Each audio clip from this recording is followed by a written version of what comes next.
Alhamdulillahi Rabbil Alameen. As-salatu was-salamu ala khatamin nabiyyin wa ala alihi wa sahbihi ajma'in. Amma ba'd. Fa'udhu billahi minash shaytanir rajeem. Bismillahir rahmanir rahim. Qala Allah ta'ala fi Surah Al-Kahaf. إذ أوى الفتية إلى الكهف فقالوا ربنا آتنا من لدنك رحمة وهيئ لنا من أمرنا رشدا. Translation: When the young men fled and took refuge in cave and said, Our Rabb, grant us mercy from yourself and provide us guidance to right way in your affairs.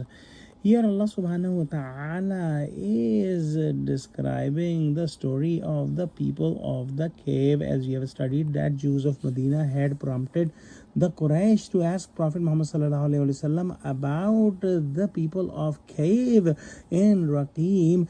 The cave is Kahf and Raqim refers to the tablet on which the events of these peoples were recorded and placed at the cave's entrance.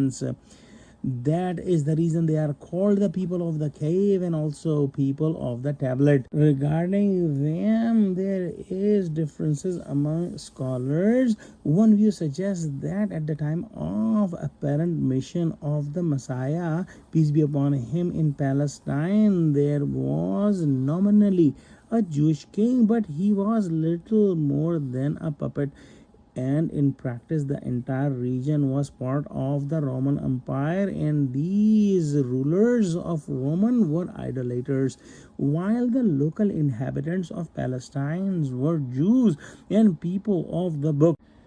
The event of the ascension of Messiah, peace be upon him, occurred around 30 or 33 CE.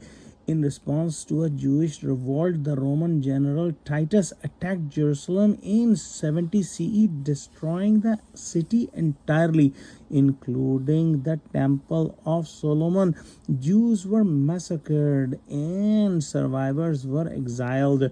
Although local Christians were not expelled, they were often persecuted by the Romans for being monotheists. In this contest, a few secretly monotheistic youths were presented before the Roman Emperor Decius.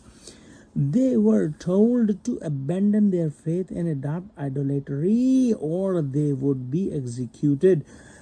They would be crucified. They were given some time to decide. During this period, they decided to leave the city and take refuge in a cave.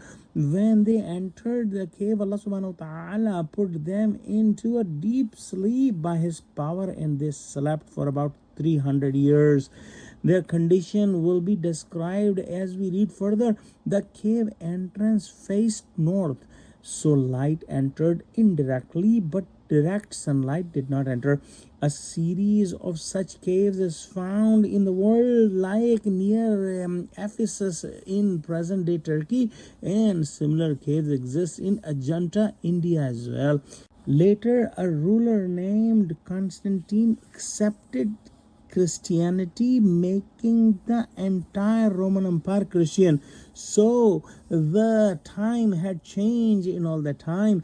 Around 400 CE, during the reign of Theodosius, Allah awakened the people of the cave. After they woke up, the events that followed will be detailed as we read on. This introduction clarifies these young men were monotheists, and by Allah's command they took refuge in the cave. When they entered the cave, they prayed to Allah subhanahu wa ta'ala for Allah's mercy, and also prayed that, Oh Allah, provide us guidance to right way in your affairs. Let's pray that Allah subhanahu wa ta'ala give us true understanding of Quran, connect us with the truthful people, make us steadfast on the straight path. Oh Allah, help Muslims, unite Muslims, Ameen. Wa akhiru da'wana alhamdulillahi rabbil alameen. Wassalamu alaikum wa rahmatullahi wa barakatuhu.